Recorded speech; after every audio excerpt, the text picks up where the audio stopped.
अभी हम पढ़ेंगे कॉमन एरर। ये है किसका? तो वर्ग बेसिक का है। जो पहला चैप्टर है नीतू मैम का बुक का पहला चैप्टर जो है उसका हम पढ़ने के लिए जा रहे हैं। एक पार्ट 1 आ चुका है, ये पार्ट 2 है। हम ज़्यादा मतलब चालीसों एक बार में नहीं ले सकते क्योंकि मेरा समझाने का थोड़ा तौर तरीका अलग होता है ना? हम जब भी इंग्लिश का कॉमन एरर या फिर क्लोज टेस्ट हो, हम उसको 360 में पढ़ाते हैं। 360 डिग्री मतलब चारों तरफ घुमा देंगे। चारों तरफ सैर कराएँगे इंग्लिश का, ऑल टोटल चीज़ से, ठीक है? तो ये नीतू सिंह वॉल्यूम 1 बुक का है, वर्ब बेसिक का है, ये पार्ट दूसरा है, ठीक है? वो थंबनेल में आपको मिल जाएगा, पार्ट दूसरा है। पार्ट 1 डला चुका है, अगर आप नहीं देखे हैं तो आप पार्ट 1 को देखिए और पार्ट 1 देखने के बाद आपको लगेगा कि हाँ, इस वीडियो के साथ कंटिन्यू रहना तो आप हमारे साथ कंटिन्यू बने रहें और लगे कि नहीं यूट्यूब पे बहुत बड़े प्लेटफ़ॉर्म है, आप स्वतंत्र हैं इस बात से कि आप वहाँ भी देख सकते हैं। आप खुद से बुक पढ़ सकते हैं, नीतू मैम खुद भी पढ़ाई है, आप वहाँ भी देख सकते हैं। क्योंकि समय आपका है, तो कीमत भी आपका ही होना चाहिए, ठीक है? उम्मीद करते हैं सेशन ठीक लगा। आप 5 से 10 मिनट तक इस वीडियो को देखिए। देखने के बाद लगे कि हाँ, वीडियो बढ़िया था, हमारे साथ कंटिन्यू रहिए। नहीं तो स्वतंत्र है आप इस बात से कि यूट्यूब पे सारा चीज़ उपलब्ध है, अगर ना पसंद आए तो। ठीक है, बढ़ें आगे? द असैसिन, सबसे पहले यहाँ जो लिखा है द असैसिन का मतलब होता है कातिल, राजनीतिक कातिल। राजनीतिक कातिल। हम देखेंगे कौन-सा ऑप्शन सही है, हम देखेंगे कौन-सा ऑप्शन सही नहीं है और कौन-सा सही नहीं है तो क्यों नहीं है। और ज ज़ाहिर-सी बात है हम जब वर्ब पढ़ा रहे हैं तो गलती वर्ब में ही होगा। ठीक है? लेकिन हम फिर भी 360 पढ़ाएँगे। 360 में पढ़ाएँगे यानी कहने का मतलब 360 डिग्री पूरा घुमाएँगे इंग्लिश का। ठीक है? अब यहाँ the assassin was convicted and order to hang. Uh, अब थोड़ा-सा अगर समझें तो यहाँ लिखा है राजनीतिक कातिल, ये कातिल है। द असैसिन कातिल को कन्विक्टेड आरोपी ठहराया गया। थोड़ा-सा अगर देखें द लिखा है और द जो हमारा होता है वो डिटर्मिनर होता है कि सर इसका जो गोतिया भाई है वो एन है, क्या वो भी डिटर्मिनर है? हाँ, सर इसका गोतिया भाई ए है, वो भी डिटर्मिनर है। अरे वो हर चीज़ डिटर्मिनर है जिसके बाद नाउन आया करता है। ठीक है? तो ये असैसिन कातिल जो है वो नाउन ही तो है, तो उसके बाद एक वर्ड होता है तो ये नाउन होता है और ये हमारा क्या है? नाउन है। और जब ये नाउन है तो इसका मतलब सर एक ही वर्ड, हम तो 2 वर्ड देखे, आप देखे होंगे 2 वर्ड, तो पहला वाला एडजेक्टिव होगा, दूसरा वाला नाउन होगा। सर नहीं, हम 3-3 को देखे हैं। कोई बात नहीं, आप 3-3 को देखे होंगे, तो ये हमारा एडवर्ब हो जाएगा, ये एडजेक्टिव हो जाएगा और ये हमारा हो जाएगा नाउन।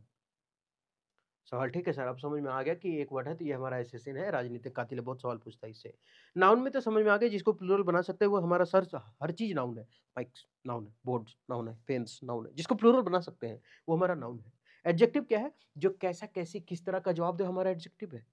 राम एक गरीब लड़का, कैसा लड़का? गरीब लड़का है। कैसा का जवाब कौन दे रहा है? गरीब। उसकी बीवी बहुत सुंदर है। कैसी है? बहुत सुंदर। ये जो बहुत सुंदर है ना, एडजेक्टिव, हाँ? उसके बाद मान लेते हैं वो बहुत अ, गरीब है। अच्छा गरीब तो हो चुका है ना? वो अंधा लड़का है। कैसा लड़का है? अंधा है। अंधा, कैसा? अंधा। अंधा हमारा एडजेक्टिव, ठीक है? और एडवर्ब में आप याद रखें कि 90% एडवर्ब जो होता है ना, एल-वाई एंडिंग वर्ड जो होता है, हमारा एडवर्ब होता है। 90% एल-वाई एंडिंग वर्ड क्या होता है? एडवर्ब होता है। सवाल कि सर 10% फिर ठीक है, 90% एडवर्ब होता है, तो फिर 10% जो आप छोड़ रहे हैं, वो कब होता है? वो 10% जो आप छोड़ रहे हैं, उसका भी तो कोई रोल होगा? हाँ, होगा। जब आप नाउन में जैसे मान लेते हैं कि यहाँ कोई भी चीज़ लिखा हुआ है, फ्रेंड, ठीक? ये हमारा क्या है? नाउन है। ये नाउन है। अगर नाउन में हम एल-वाई लगा दें, तो ये हम कहाँ पहुँच जाएँगे? एडजेक्टिव में। अगर एडजेक्टिव में एल-वाई लगा दें, तो हम कहाँ पहुँच जाएँगे? एडवर्ब में।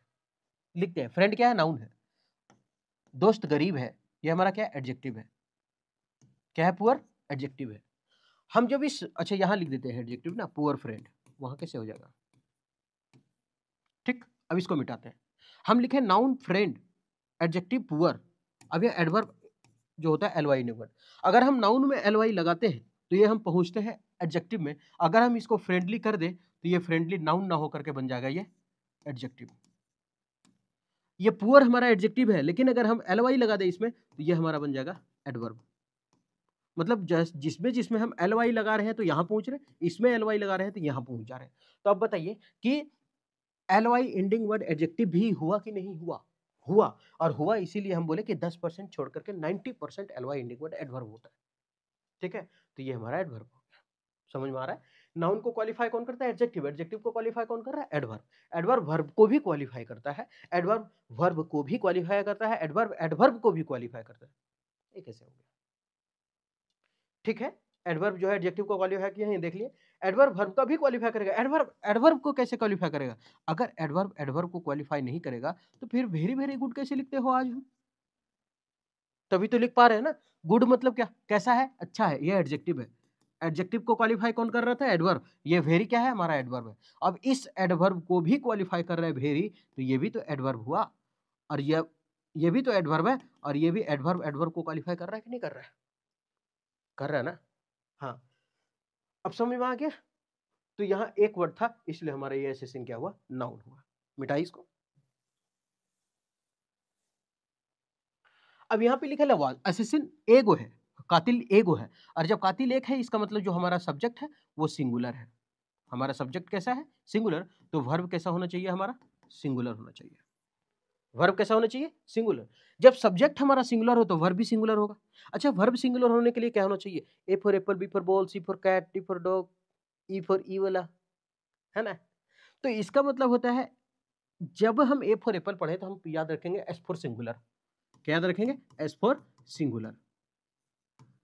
अब जब एस फॉर सिंगुलर, तो जिसके जिसके अंत में ऐसा वो हमारा सिंगुलर होगा। वाज हमारा सिंगुलर, इज हमारा सिंगुलर, हैज हमारा singular, comes singular, runs singular, कोई भी वर्ब लेंगे, ऑर्डर्स सिंगुलर, जिसमें एस लगा वो हमारा सिंगुलर। तो ये हमारा जो सब्जेक्ट है वो हमारा सिंगुलर है। सब्जेक्ट कैसा है हमारा? सिंगुलर। और जब सब्जेक्ट सिंगुलर हो तो वर्ब भी सिंगुलर, एस लगा एस फॉर सिंगुलर, तो ये सही है, कोई गलत नहीं है। उसके बाद कॉन्विक्टेड, कॉन्विक्टेड मतलब आरोप लगाया गया, दोषी ठहराया गया, और ये वर्ब का तीसरा फॉर्म ठहराया गया। क्यों वर्ब का तीसरा? ये सेंटेंस पेसिव में है, क्योंकि कातिल अपने आप दोषी ठहर जाता है क्या? नहीं। जब सब्जेक्ट खुद काम करता है ना, तो वो पेसिव नहीं होता है। जब सब्जेक्ट किसी और के द्वारा काम किया जाता है तो वो पेसिव होता है। तो यहाँ जो दोषी है वो किसी और के द्वारा ठहराया गया होगा, राजनीतिक कातिल। ये जो कातिल है किसी और के द्वारा, या तो जज दिया होगा निर्णय, दूसरा कोई दिया होगा, खुद थोड़ी बोला होगा। तो वाज कन्विक्टेड, उसे दोषी ठहराया गया। और जब दोषी ठहराया गया मतलब क्या है? पेसिव में सेंटेंस। पेसिव में ऐसे याद रखते हैं कि बी मतलब बाप, बी फॉर बप्पा, और बप्पा का 7 गो बेटा, एक इज, एक एम, एक are, was, were, been, being, और एक खुद भी। 8 गो हुआ, 1 2 3 4 5 6 7, एक खुद भी 8। ठीक है, तो ये सब के साथ अगर वर्ब का तीसरा फॉर्म आया ना, तो समझ जाना ये सेंटेंस पेसिव वॉइस में है। ठीक। तो इसी तरह देखें तो वाज है ना, तो वाज के साथ वर्ब का तीसरा फॉर्म है, मतलब सेंटेंस पेसिव में है। क्या वर्ब का तीसरा कभी नहीं आता? अरे आ जाता है, एडजेक्टिव के रूप में कभी भी ले लेते हैं उसको, लेकिन यहाँ याद रखना है कि वर्ब 3 है तो मतलब वो पेसिव में है। मिटाइए इसको। आप नोट्स करना चाहते हैं तो कर सकते हैं। अब यहां तक तो सही हो गया कि दोषी ठहराया गया। सर पहला वाला पूरा एक एक वर्ड हम समझ गए कि पहला सही है। एंड ऑर्डर, और ऑर्डर दिया। अब एक होता है एंड, और एक होता है बट, है ना। ये एंड जो है ना, बाजार में अगर हम कोई सब्जी खरीदने जाते हैं तो बाजार में जो तराजू होता है ना, तो बीच में पकड़ने वाला में एंड लिखा रहता है, मतलब दोनों साइड बराबर करके रखेगा। अगर सेंटेंस इधर पॉजिटिव का है तो इधर पॉजिटिव होगा, अगर नेगेटिव है तो नेगेटिव होगा, अगर इधर पास्ट में है तो इधर भी पास्ट में होगा, अगर इधर फ्यूचर में है तो इधर फ्यूचर में होगा, इधर कॉम्परेटिव है इधर कॉम्परेटिव होगा, इधर सुपरलेटिव है उधर सुपरलेटिव होगा, मतलब एंड दोनों साइड बराबर करके रहता है। लेकिन बट जो है ना, ये डंडी मारने वाला आदमी है। डंडी मारने वाला, अगर इधर नेगेटिव है पॉजिटिव है तो इधर नेगेटिव, अगर इधर नेगेटिव तो इधर पॉजिटिव, मतलब दोनों एक विरोधाभास को जोड़ेगा। हिंदी से भी समझ ले, जिसे हम बोर्ड पर पढ़ा रहे हैं लेकिन समझ नहीं आ रहा है। पॉजिटिव बात यही है कि हम बोर्ड पर पढ़ा रहे हैं, नेगेटिव बात यही है कि समझ में नहीं आ रहा है। तो हिंदी भी बोल रहे हैं लेकिन, बट मतलब होता क्या है? बट मतलब क्या होता है? लेकिन। तो हम यही चीज बोल रहे हैं कि बोर्ड में हम पढ़ा रहे हैं लेकिन आपको समझ में नहीं आ रहा है। तो बोर्ड में पढ़ा रहे हैं लेकिन समझ में नहीं आ रहा है, एक पॉजिटिव बात है कि हम बोर्ड में पढ़ा रहे हैं। दूसरा, लेकिन समझ में नहीं आ रहा है तो बट, जब हिंदी भी बोल रहे हैं तो बट लगा रहे हैं और नहीं। पैसा मांगने के गए लेकिन मिला नहीं, पॉजिटिव बात यह है कि पैसा मांगने गए लेकिन मिला नहीं, ये नेगेटिव बात है। ठीक है, हिंदी में भी तो वही होता है। ठीक है, तो वहां एंड है, और एंड दोनों साइड बराबर करके रखता है। तो एंड के पहले अगर देखेंगे तो ईडी लगा है, एंड के बाद भी ईडी होना चाहिए। सही है, कोई दिक्कत नहीं। आगे बढ़े। अब कॉन्विक्टेड दोषी ठहराया गया, एंड ऑर्डर, और ऑर्डर दिया गया टू बी हंग। क्या करना है उसको? फांसी देगा। अब अच्छा बताइए, ये जो राजनीतिक कातिल है खुद भी फांसी लगाएगा? खुद बल लगा लेगा कि किसी के द्वारा दिया जाएगा? आएगा उसको जल्लाद देने के लिए, भल्लाल देव, वही ना फांसी देगा उसको। और जब फांसी देगा इसका मतलब किसी के द्वारा दिया जाएगा, और किसी के द्वारा दिया जाएगा मतलब वर्ब का तीसरा फॉर्म, और वर्ब का तीसरा फॉर्म मतलब बताए थे बी का 7 गो बेटा और सातों में वर्ब 3 लगा तो पेसिव, तो बी है यहाँ, बी है, बी के साथ हमको किसी के वर्ब का तीसरा चाहिए, वर्ब का तीसरा चाहिए। अब यहाँ लिखा है हंग। अब थोड़ा सा ये हंग मतलब समझते हैं। हैंग होता है टांगना, एक होता है हैंग टांगना, फांसी देना। ये एक का मतलब होता है टांगना और इसका मतलब होता है फांसी देना, फांसी देना। अब एक होता है वर्ब 2 और एक होता है वर्ब 3। ये हैंग का होता है हंग, हंग हम सब बताएंगे, आप टेंशन मत ले, हम ट्रिक भी बताएंगे याद रखने के लिए। और इस हैंग का होता है हैंग्ड, और इसका भी होता है हैंग्ड। जिसमें वर्ब 2 और वर्ब 3 दोनों ईडी ईडी मिले वो रेगुलर वर्ब होता है, ठीक है। तो ये हैंग्ड हुआ और ये हैंग्ड हुआ। अब ये फांसी देना। अब बताइए कि जो कातिल है उसको दोषी ठहराया गया और ऑर्डर दिया गया कि उसको क्या करो, फांसी दे दो, और फांसी दे दो तो बी के साथ वर्ब का तीसरा फॉर्म चाहिए, तभी तो पेसिव होगा। तो वर्ब का तीसरा फॉर्म चाहिए और यहाँ वर्ब का तीसरा फॉर्म लिखा है हंग, और हंग का मतलब होता है टांगना। तो उसको का खुट्टी में टांग देंगे, जो अपराधी है उसको खुट्टी में टांगेंगे, उसको फांसी ना देंगे कि उसको हैंगर में लटका देंगे, उसको फांसी देंगे, और फांसी देने का मीनिंग होता है हैंग्ड। तो यहाँ ही हंग को क्या करना पड़ेगा, हैंग्ड करना पड़ेगा, ठीक। अब थोड़ा सा याद रखेंगे, तरकीब देख लेते हैं। ये तो सेम है ना, टांगना फांसी देना। यहां ना गलती करते हैं हम। अब यहां जब गलती करते हैं तो इसको मिटा करके हम लिख रहे हैं कि याद कैसे रख सकते हैं इसको। एक है हंग जो वर्ब 2 और वर्ब 3 दोनों सेम है, और एक है हैंग्ड जिसका वर्ब 2 और वर्ब 3 दोनों सेम है। इसका मतलब क्या था, टांगना, और इसका मतलब क्या था, फांसी देना, फांसी देना। अब थोड़ा सा अगर देखें इसमें तो ज्यादा मेहनत किसमें लगा, मतलब ज्यादा कठिन काम कौन है, कौन और लिखना कठिन काम है। तो हम बोलेंगे कि दो आदमी है, उसको बोले कि आओ सबसे बोर्ड पर लिख के जाओ, जो सबसे कम समय में लिखा होगा उसको प्राइज देंगे। तो सबसे पहले कौन चुनेगा आदमी, HUNG लिखेगा फट से। क्यों, क्योंकि इसमें 3 और 3 6 अक्षर है, इसमें 4 ही अक्षर है, 2 अक्षर इसमें ज्यादा लिखना पड़ेगा, मेहनत इसमें ज्यादा करना पड़ेगा, तकलीफ ज्यादा इसमें होगा लिखने में, तकलीफ इसमें ज्यादा होगा लिखने में। तो तकलीफ आदमी को ज्यादा कब होगा, जब उसको फांसी दिया जाएगा। मतलब जो बड़ा है उसमें काम भी बड़ा होगा, जो छोटा है उसका काम छोटा है ना, फट से खोल के टुपुक टांग देना। लेकिन जो बड़ा है उसका काम भी बड़ा होगा, तो जो बड़ा है उसका काम भी बड़ा है, और जो छोटा है उसका काम छोटा है टांगना। अब तो याद हो जाएगा ना, आगे बढ़े। ये पहला क्वेश्चन का पूरा डिटेल था। अब देख लेते इसका आंसर में क्या था, हंग वाला गलती था, तो मतलब ये सी नंबर होगा। यहाँ सब कुछ लिखा हुआ मिलेगा आपको, इसका हिंदी तक लिखा हुआ मिलेगा क्वेश्चन का, आपको टेंशन लेने की जरूरत नहीं है। हंग की जगह हैंग्ड होगा, ठीक। वर्ब 2 हंग होता है, वर्ब 3 हंग होता है, और फांसी लगाना हैंग्ड, हैंग्ड होता है। हत्यारे को दोषी ठहराया गया और फांसी की सजा का आदेश दिया गया। आगे बढ़े। इफ आई लीव नाउ, अगर हम अभी जाते हैं या फिर अभी यहां छोड़ देते हैं।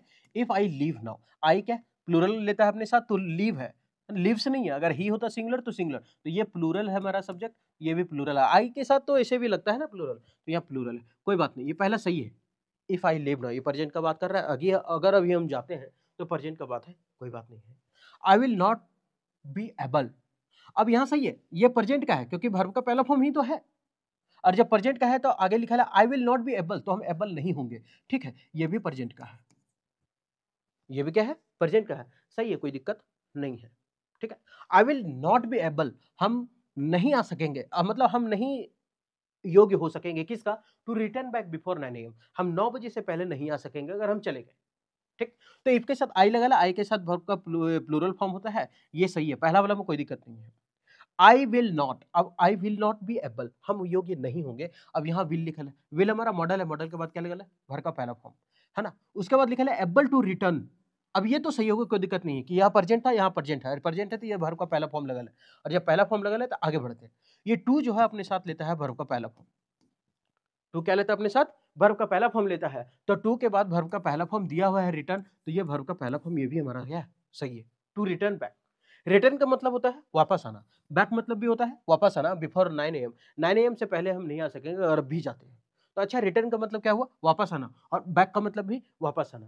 तो इसका मतलब तो दो बार वापस आना बोल दिया कि अगर अभी हम जाते हैं तो 9 बजे से पहले वापस नहीं आ सकते हैं, ऐसा हो गया ना। तो दो बार वापस कैसे बोले, हिंदी भी बोल रहे तो गलत बोल रहे हैं ना, कि अगर हम अभी गए तो 9 बजे से पहले वापस वापस नहीं आएंगे। अरे वापस वापस क्या, एक बार वापस बोलेंगे, तो या तो रिटर्न लिखे या तो बैक लिखे, तो रिटर्न के साथ कभी भी बैक का प्रयोग नहीं करते, है ना। ऐसा ही होता है जैसे इंटर के साथ कभी भी इनटू का प्रयोग नहीं करते हैं, इंटर के साथ कभी भी इनटू का प्रयोग नहीं करते हैं। रिटर्न के साथ कभी भी बैक का प्रयोग नहीं करते हैं, ये सभी वर्ड है ना। इंटर के साथ इनटू का प्रयोग नहीं करेंगे। जैसे हम बोलेंगे कि हम घर में घुस गए, I enter the house, enter the home, तो इसका मतलब क्या, हम घुस गए। अभी इंटर हम कहाँ गए थे, घर में गए थे। लेकिन अगर कोई समझौते का बात हो, जैसे कि ऑस्ट्रेलिया और भारत में एक अमेंडमेंट में समझौता हुआ है, तो इंटर्ड इनटू, तब इसमें इंटर्ड इनटू लगेगा। इंटर के साथ इनटू नहीं लगता है, लेकिन समझौते का बात हो इंटर इनटू लगता है। हम समझा रहे हैं आपको अभी। रिटर्न के साथ बैक नहीं होगा, दोनों का मतलब होता है वापस, इसलिए ये सुपरफ्लुअस हो जाएगा, मतलब हो सकता है से ज्यादा रिडंडेंट होगा, साइलेंट कर दो। अगर मैं अभी जाऊंगा तो 9 बजे से पहले नहीं आ पाऊंगा। थोड़ा सा मीनिंग देख ले इसका। अब एक्सेप्ट है, हम क्या, अच्छा एक और छोड़ गए थे, है ना। रिपीट के साथ कभी भी अगेन का प्रयोग नहीं होता, क्योंकि रिपीट का मतलब क्या होता है, सर रिपीट कीजिएगा सर, हाँ मतलब दोबारा कहने बोल रहे हैं, सर अगेन रिपीट कीजिए। अरे अगेन रिपीट क्या होता है, अगेन मतलब फिर से, रिपीट मतलब फिर से, सर फिर से फिर दीजिए पेंट में, मतलब एक या तो अगेन या तो रिपीट, तो रिपीट के साथ कभी भी अगेन नहीं आएगा, याद रखिए। इंटर के साथ इनटू नहीं आता है। हाँ, जब किसी समझौते के बारे में बात हो तो इंटर के साथ इनटू होगा। समझौते का बात हो, जैसे two multinational companies entered into the agreement, मतलब दो जो है मल्टीनेशनल कंपनीज है उसमें समझौता हुआ है, तो इसमें क्या होगा, inter into the agreement for the well being of human. आगे बढ़े। व्हेन द कंपनी ऑफर्ड, जब कंपनी ऑफर किया, ठीक है कोई बात नहीं, सेंटेंस पास्ट का है। When the company offered, the determiner, उसके बाद क्या एक वर्ड है, एक वर्ड है, ये हमारा नाउन है। ऑफर्ड मतलब सेंटेंस पास्ट का है, सेंटेंस किसका है, पास्ट का। जब कंपनी उसे ऑफर किया, when the company offered him, उसे एक ऑफर्ड किया, अ पर्स, क्या दिया, अ पर्स, ये हमारा डिटर्मिनर है, पर्स हमारा हो गया नाउन, ठीक है कोई दिक्कत नहीं है। उसको दिया ऑन हिज रिटायरमेंट, किसके रिटायरमेंट पर, उसके रिटायरमेंट पर, on his retirement, on his retirement, उसके रिटायरमेंट पर दिया। अब ये जो हिज है वो हमारा है पजेसिव एडजेक्टिव, क्यों, क्योंकि रिटायरमेंट आगे दिया हुआ है नाउ। अब आगे देखें, ही रिफ्यूज्ड, तो वो मना कर दिया।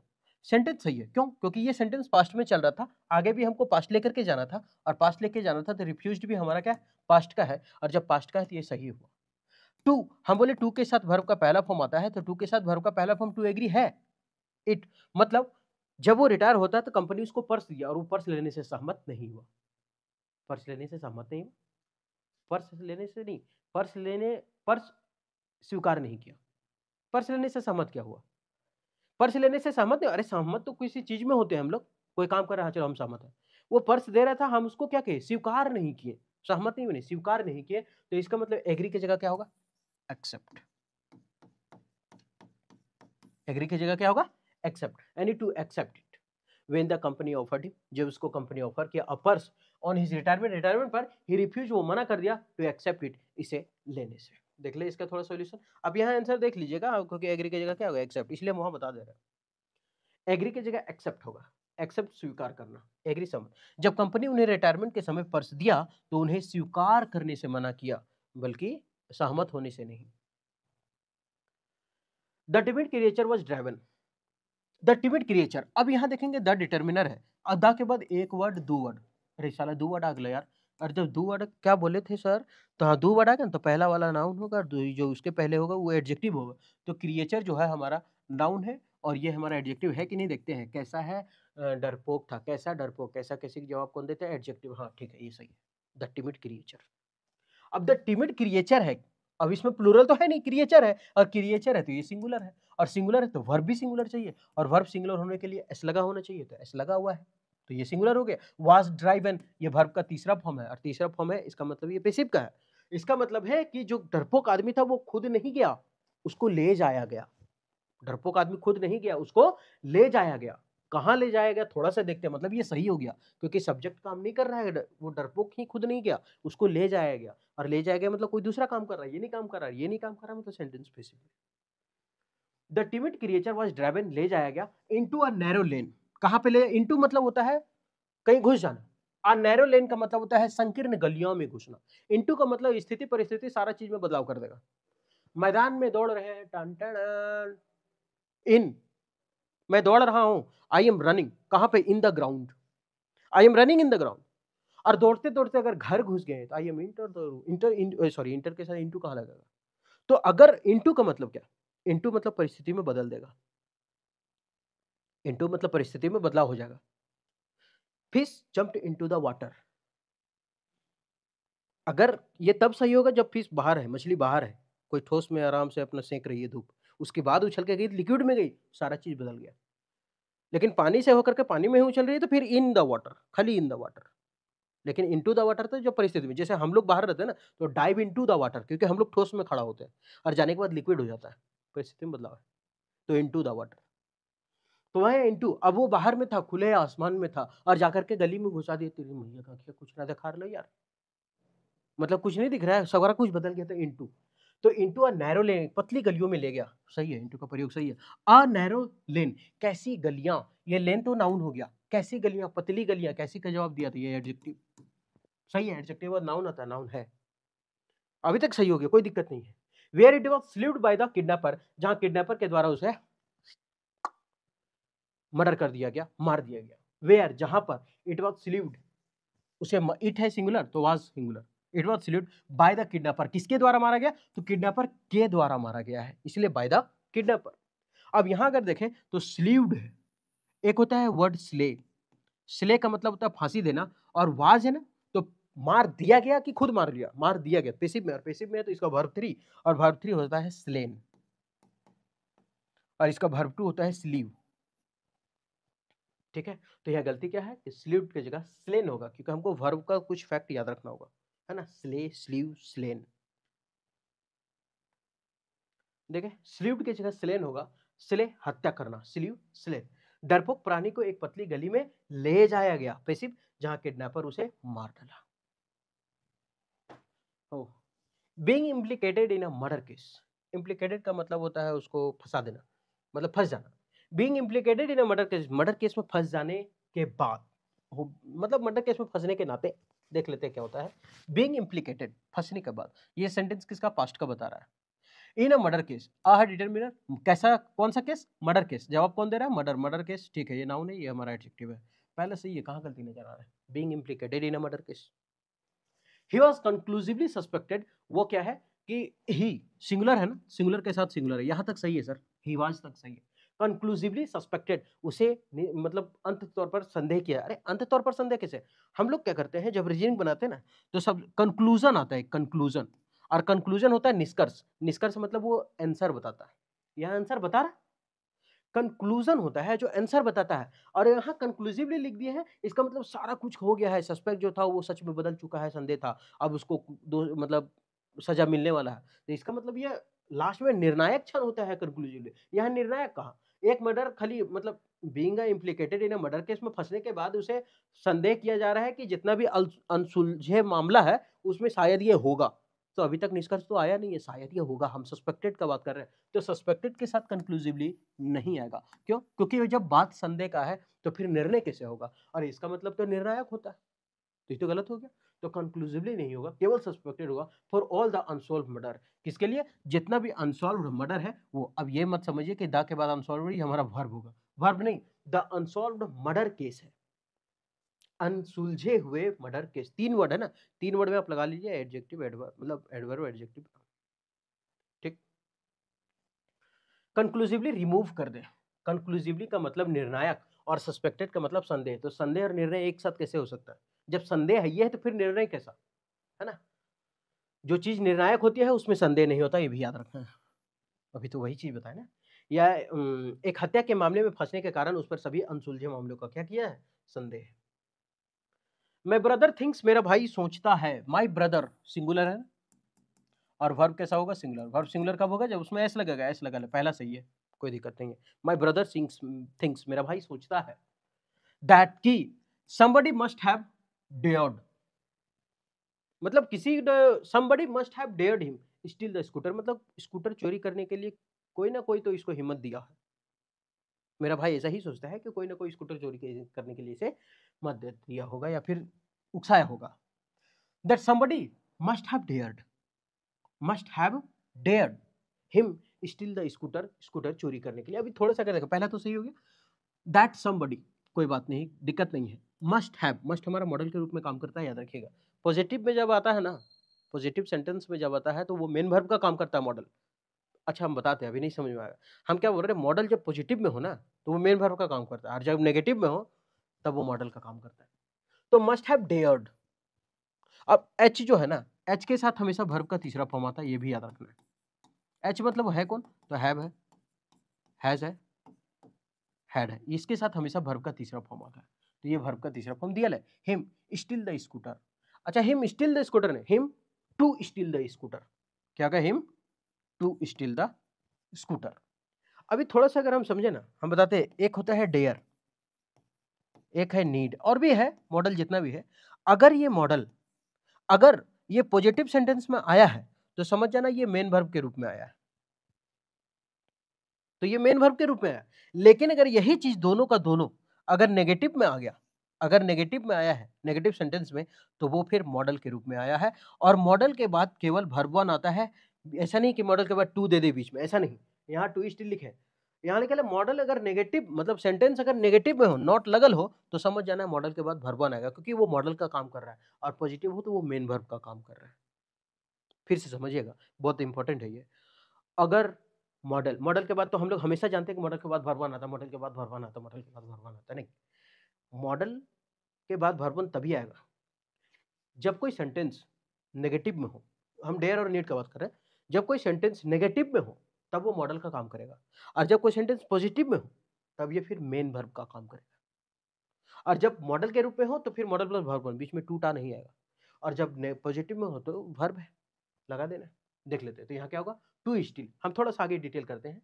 यहाँ तक तो समझ में आ गया कि him to steal the scooter, dare to steal the scooter. Dare और नीड अगर मेन वर्ब के रूप में पॉजिटिव में है तो उसके बाद टू प्लस वर्ब वन लगता है, इसलिए वहां टू लगा है। अब ये स्टील के पहले टू लगेगा, वहां लगा चुके हैं। You need to help her. अब यहाँ जो टू है वो सेंटेंस कहीं नेगेटिव है, नहीं है, सेंटेंस पॉजिटिव है। और जब सेंटेंस पॉजिटिव है तो फिर क्या आना चाहिए, वो क्या बोलते हैं, टू आना चाहिए। तो नीड टू है तो डेयर टू, वहां भी किया था ना डेयर टू। अरे ये डेयर के साथ टू लगेगा तो डेयर हिम टू स्टील, किया ना। तो उसी तरह से यहां करेंगे। अब यहां तो हो गया, डेयर भी क्या है, सेंटेंस में कहीं नॉट है, नहीं है, और नहीं है तो इसका मतलब पॉजिटिव है, पॉजिटिव है इसका मतलब मेन वर्ब का काम करेगा, मॉडल का नहीं। तो ये मॉडल का काम कर रहा है ही डेयर। अच्छा अब नहीं समझ में आ रहा मेन वर्ब मॉडल, ऐसे याद रखते हैं।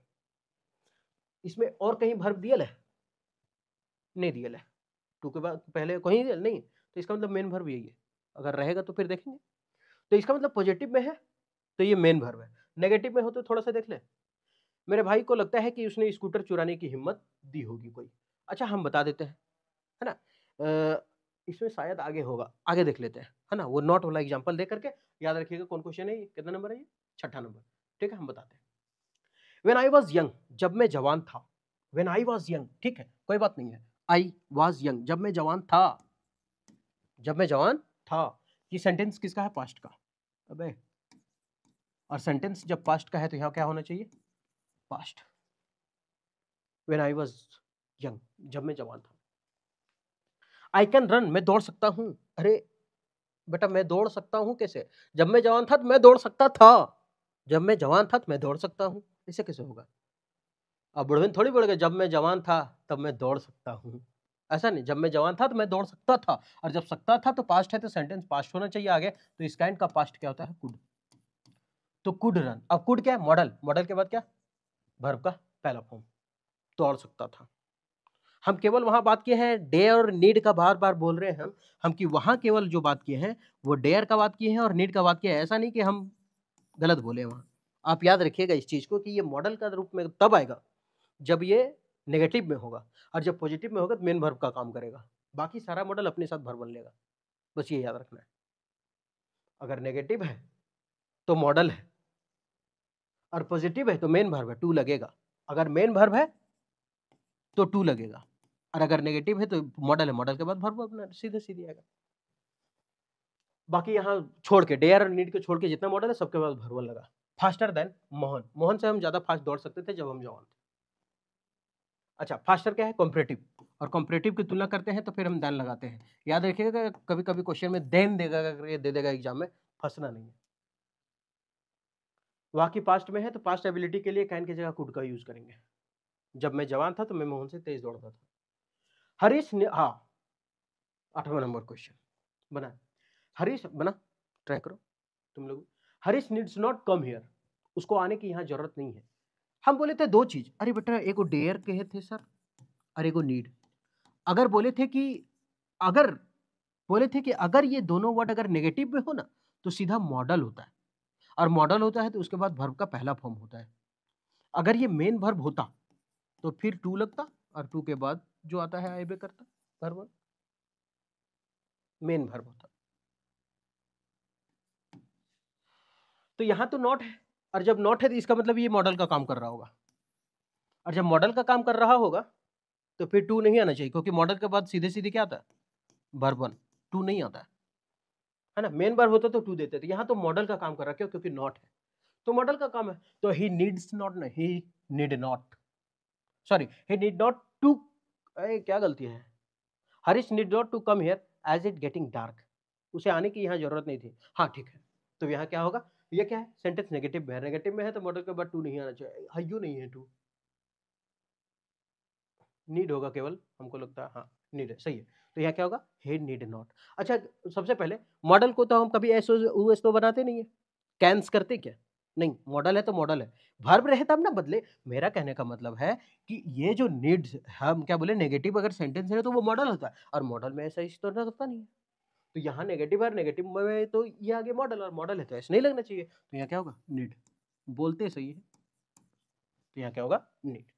अब समझ में आगे बढ़े। डेयर एंड नीड नेगेटिव वाक्यों में मॉडल के रूप में काम करता है। नेगेटिव वाक्य में किसका काम करता है, मॉडल का, इसीलिए ऐसा नहीं लगा। तो हरीश को यहाँ आने की जरूरत नहीं है क्योंकि अंधेरा हो रहा है, लगा दो दरवाजा। हाँ, अभी मजा आएगा, अभी तो मजा आएगा।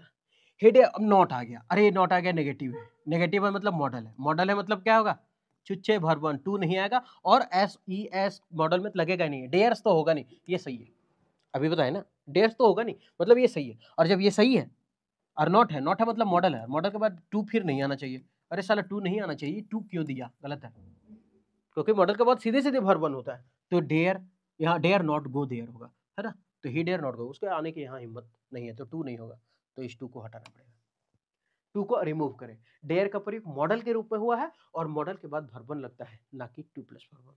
आज जो फैक्ट बता रहे हैं ना, कंफ्यूजिंग नहीं है, हम लास्ट में पूरा दूर करके जाएंगे इसको आज। आई यूज टू प्ले हॉकी, में हॉकी खेला करता था when I was 10 years old, जब हम 10 साल के थे। जब हम 10 साल के थे तो खेला करते थे, सेंटेंस पास्ट का है, जब हम 10 साल के थे, और जब सेंटेंस पास्ट का है तो फिर ये तो प्रेजेंट का है, तो गलत हो गया, तो क्या होगा, यूज्ड, क्या होगा, आई यूज टू प्ले, है ना।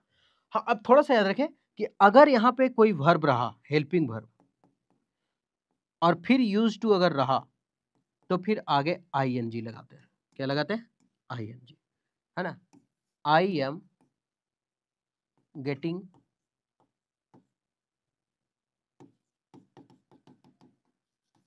अप लेट, ऐसे लिख सकते हैं ना, I am getting up late. तो यहाँ हेल्पिंग वर्ब है, इसलिए हम आईएनजी दिए हैं, है ना। आई एम गेटिंग अप ने, I am use to getting up होगा, है ना, यूज होगा,